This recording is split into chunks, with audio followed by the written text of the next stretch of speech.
जब माँ का फोन आया तब मैं बाथरूम से बाहर निकल रहा था। मेरे रिसीवर उठाने से पहले ही सुधा ने फोन पर वार्तालाप आरंभ कर दिया था। माँ उससे कह रही थी, सुधा, मैंने तुम्हें एक सलाह देने के लिए फोन किया है। मैं जो कुछ कहने जा रही हूँ वह सिर्फ मेरी सलाह है, सास होने के नाते आदेश नहीं। उम्मीद है तुम उस पर विचार करोगी और हो सका तो मानोगी भी। बोलिए माँ जी। बेटी, तुम्हारे देवर पंकज की शादी है। वह कोई गैर नहीं, तुम्हारे पति का सगा भाई है। तुम दोनों के व्यापार अलग हैं, घर अलग है, कुछ भी तो साझा नहीं है। फिर भी तुम लोगों के बीच मधुर संबंध नहीं है, बल्कि ये कहना अधिक सही होगा कि संबंध टूट चुके हैं। मैं तो समझती हूँ कि अलग अलग रहकर संबंधों को निभाना ज्यादा आसान हो जाता है। वैसे उसकी गलती क्या है? बस यही कि उसने तुम दोनों को इस नए शहर में बुलाया, अपने साथ रखा और नए सिरे से व्यापार शुरू करने को प्रोत्साहित किया। हो सकता है उसके साथ रहने में तुम्हें कुछ परेशानी हुई हो, एक दूसरे से कुछ शिकायतें भी हो, किंतु इन बातों से क्या रिश्ते समाप्त हो जाते हैं? उसकी सगाई में तो तुम नहीं आई थी, किंतु शादी में जरूर आना। बहू का फर्ज परिवार को जोड़ना होना चाहिए। तो क्या मैंने रिश्तों को तोड़ा है? पंकज जी सब जगह हमारी बुराई करते फिरते हैं। लोगों से यहाँ तक कहा है मेरा बस चले तो भाभी को गोली मार दूं। उसने आते ही हम दोनों भाइयों के बीच दरार डाल दी। माँ जी, दरार डालने वाली मैं कौन होती हूँ? असल में पंकज के भाई ही उनसे खुश नहीं हैं। मुझे तो अपने पति की पसंद के हिसाब से चलना पड़ेगा। वे कहेंगे तो आ जाऊंगी। देखो, मैं ये तो नहीं कहती कि तुमने रिश्तों को तोड़ा है, लेकिन जोड़ने का प्रयास भी नहीं किया। रही बात लोगों के कहने की, तो कुछ लोगों का काम ही यही होता है। वे इधर की उधर झूठी बातें करके परिवार में संबंधों में फूट डालते रहते हैं और झगड़ा कराकर मजा लूटते हैं। तुम्हारी गलती बस इतनी है कि तुमने दूसरों की बातों पर विश्वास कर लिया। देखो सुधा, मैंने आज तक कभी तुम्हारे सामने चर्चा नहीं की, किंतु आज कह रही हूँ।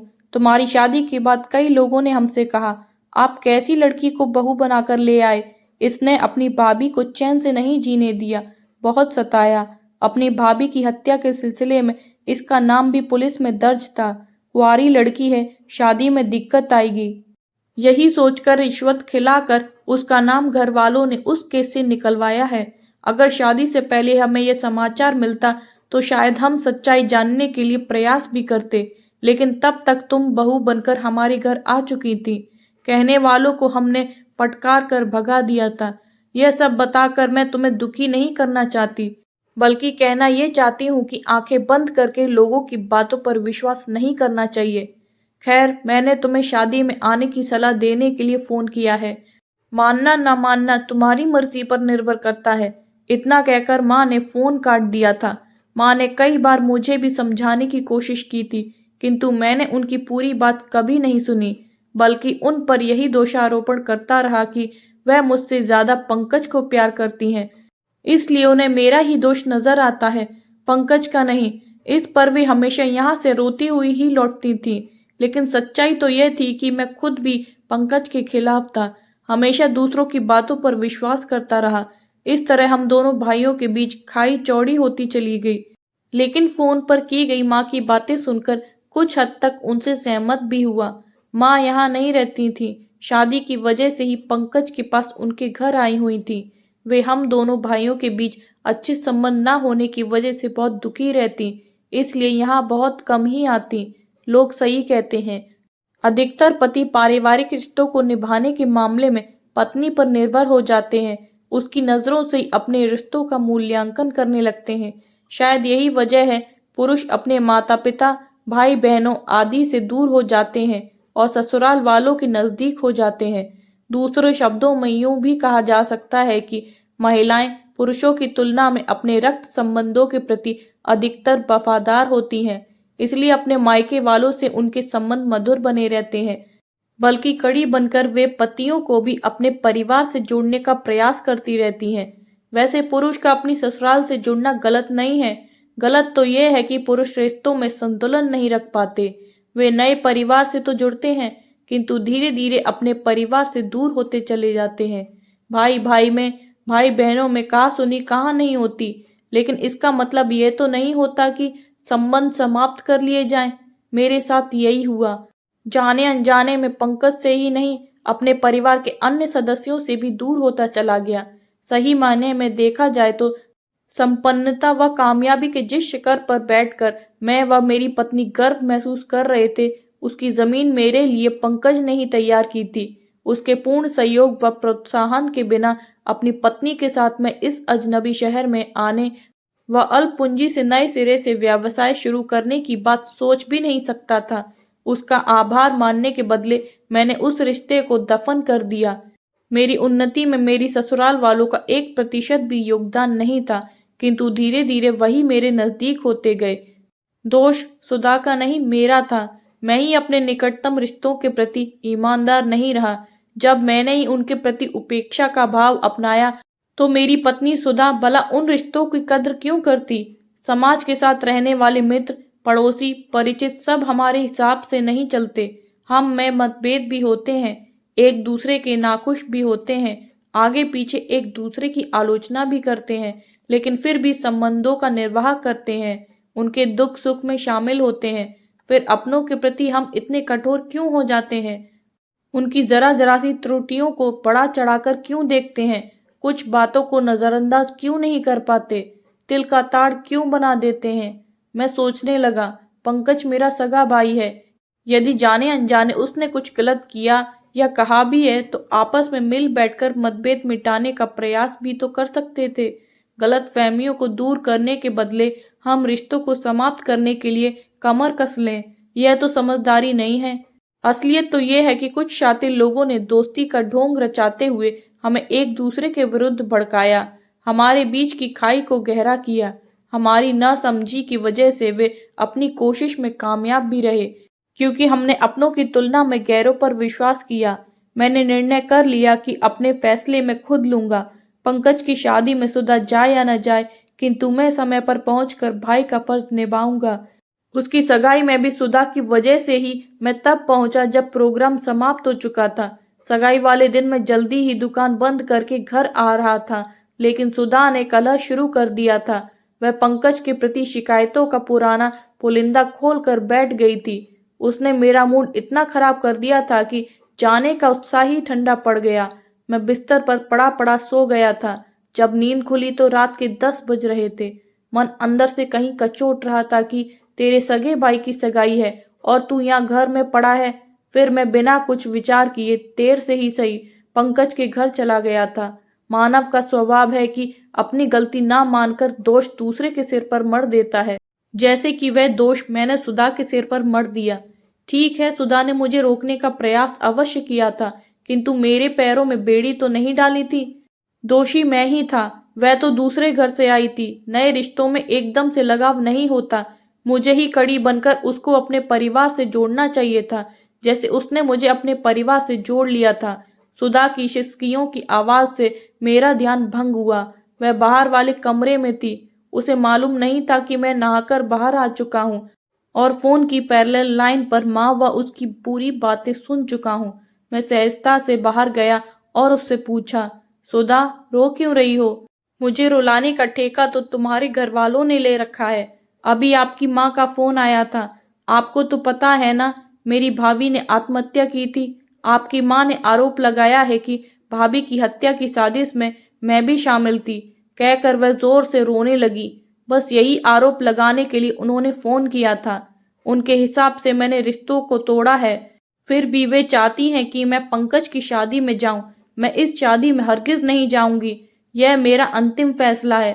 तुम्हें भी वहां नहीं जाना चाहिए। सुनो, हम दोनों अपना अपना फैसला करने के लिए स्वतंत्र हैं।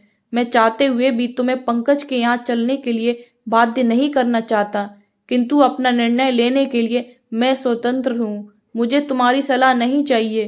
तो तुम जाओगे? पंकज तुम्हारे व मेरे लिए जगह जगह इतना जहर उगलता फिरता है, फिर भी जाओगे? उसने कभी मुझसे या मेरे सामने ऐसा नहीं कहा। लोगों के कहने पर हमें पूरी तरह विश्वास नहीं करना चाहिए। लोगों के कहने की परवाह मैंने की होती तो तुम्हें कभी भी वह प्यार न दे पाता जो मैंने तुम्हें दिया है। अभी तुम माजी द्वारा आरोप लगाए जाने की बात कर रही थी, पर वह उन्होंने नहीं लगाया। लोगों ने उन्हें ऐसा बताया होगा। आज तक मैंने भी इस बारे में तुमसे कुछ पूछा या कहा नहीं। आज कह रहा हूँ, तुम्हारे ही कुछ परिचितों व रिश्तेदारों ने मुझसे भी कहा है कि सुधा बहुत तेज मिजाज की लड़की है। अपनी भाभी को उसने कभी चैन से नहीं जीने दिया। इसके जुल्मों से परेशान होकर भाभी की मौत हुई थी। पता नहीं वह हत्या थी या आत्महत्या, लेकिन मैंने उन लोगों की परवाह नहीं की। पर तुमने उनकी बातों पर विश्वास कर लिया। क्या तुम भी मुझे अपराधी समझते हो? मैं तुम्हें अपराधी नहीं समझता, ना ही मैंने उन लोगों की बातों पर विश्वास किया था। अगर विश्वास किया होता तो तुमसे शादी ना करता। तुमसे बस एक सवाल करना चाहता हूँ। लोग जब किसी के बारे में कुछ कहते हैं तो क्या हमें उस बात पर विश्वास कर लेना चाहिए? मैं तो बस इतना जानती हूँ कि वह सब झूठ है। हमसे जलने वालों ने यह अफवाह फैलाई थी। इसी वजह से मेरी शादी में कई बार रुकावटें आईं। मैंने भी उसे सच नहीं माना। बस तुम्हें यह एहसास कराना चाहता हूँ कि जैसे ये सब बातें झूठी हैं, वैसे ही पंकज के खिलाफ हमें भड़काने वालों की बातें भी झूठी हो सकती हैं। उन्हें हम सत्य क्यों मान रहे हैं, लेकिन मुझे नहीं लगता कि वे बातें झूठी हैं। खैर, लोगों ने सच कहा हो या झूठ, मैं तो नहीं जाऊंगी। एक बार भी उन्होंने मुझसे शादी में आने को नहीं कहा। कैसे कहता? सगाई पर आने के लिए तुमसे कितना आग्रह करके गया था। यहाँ तक कि उसने तुमसे माफी भी मांगी थी, फिर भी तुम नहीं गई। इतना घमंड अच्छा नहीं। उसकी जगह मैं होता तो दोबारा बुलाने ना आता। सब नाटक था। लेकिन आज अचानक तुम्हें हो क्या गया है? आज तो पंकज की बड़ी तरफदारी की जा रही है। तभी द्वार की घंटी बजी। पंकज आया था। उसने सुधा से कहा, भाभी, भैया से तो आपको साथ लाने को कह ही चुका हूँ, आपसे भी कह रहा हूँ। आप आएंगी तो मुझे खुशी होगी। अब मैं चलता हूँ, बहुत काम करने हैं। पंकज प्रत्युत्तर की प्रतीक्षा किए बिना ही लौट गया। मैंने पूछा, अब तो तुम्हारी ये शिकायत भी दूर हो गई होगी कि तुमसे उसने आने को नहीं कहा। अब क्या इरादा है? इरादा क्या होना है? हमारे पड़ोसियों से तो एक सप्ताह पहले ही आने को कह गया था। मुझे एक दिन पहले न्योता देने आया है। असली बात तो यह है कि मेरा मन उनसे इतना खट्टा हो गया है कि मैं जाना नहीं चाहती। मैं नहीं जाऊंगी, तुम्हारी मर्जी, कहकर मैं दुकान चला गया। थोड़ी देर बाद ही सुधा का फोन आया। सुनो, एक खुशखबरी है। मेरे भाई हिमांशु की शादी तय हो गई है। 10 दिन बाद ही शादी है। उसके बाद कई महीनों तक शादियां नहीं होंगी, इसलिए जल्दी शादी करने का निर्णय लिया है। बधाई हो। कब जा रही हो? पूछ तो ऐसे रहे हो जैसे मैं अकेली ही जाऊंगी। तुम नहीं जाओगे? तुमने सही सोचा। तुम्हारे भाई की शादी है, तुम जाओ, मैं नहीं जाऊंगा। ये क्या हो गया है तुम्हें? कैसी बातें कर रहे हो? मेरे माँ बाप की जग घसाई कराने का इरादा है क्या? सब पूछेंगे दामाद क्यों नहीं आया, तो क्या जवाब देंगे? लोग कई तरह की बातें बनाएंगे। बातें तो लोगों ने तब भी बनाई होंगी जब एक ही शहर में रहते हुए सगी भाभी होकर तुम देवर की सगाई में नहीं गई, और अब शादी में भी नहीं जाओगी। जग घसाई क्या यहाँ नहीं होगी? या फिर इज्जत का ठेका तुम्हारे खानदान ने ही ले रखा है? हमारे खानदान की तो कोई इज्जत ही नहीं है। मत करो तुलना दोनों खानदान की। मेरे घर वाले तुम्हें बहुत प्यार करते हैं। क्या तुम्हारे घर वाले मुझे वह इज्जत व प्यार दे पाए? हर एक को इज्जत व प्यार अपने व्यवहार से मिलता है। तो क्या तुम्हारा अंतिम फैसला है कि तुम मेरे भाई की शादी में नहीं जाओगे? अंतिम ही समझो। यदि तुम मेरे भाई की शादी में नहीं जाओगी तो मैं भला तुम्हारे भाई की शादी में क्यों जाऊंगा? अच्छा, तो तुम मुझे ब्लैकमेल कर रहे हो, कहकर सुधा ने फोन काट दिया। दूसरे दिन पंकज की शादी में सुधा को आया देखकर माँ जी का चेहरा खुशी से खिल उठा था। पंकज भी बहुत खुश हुआ था। माँ जी ने स्नेह से सुधा की पीठ पर हाथ रखते हुए कहा, बेटी, तुम आ गई, मैं बहुत खुश हूँ। मुझे तुमसे यही उम्मीद थी। आती कैसे नहीं, मैं आपकी बहुत इज्जत करती हूँ। आपके आग्रह को कैसे टाल सकती थी? मैं मन ही मन मुस्कुराया। सुधा किन परिस्थितियों के कारण यहाँ आई, यह तो बस मैं ही जानता था। उसके ये संवाद भले ही झूठे थे, पर अपने सफल अभिनय द्वारा उसने माँ को प्रसन्न कर दिया था। यह हमारे बीच हुए समझौते की एक सुखद सफलता थी। फ्रेंड्स, आपको ये स्टोरी पसंद आई हो तो वीडियो को like, comment, share and subscribe जरूर करें। Thank you.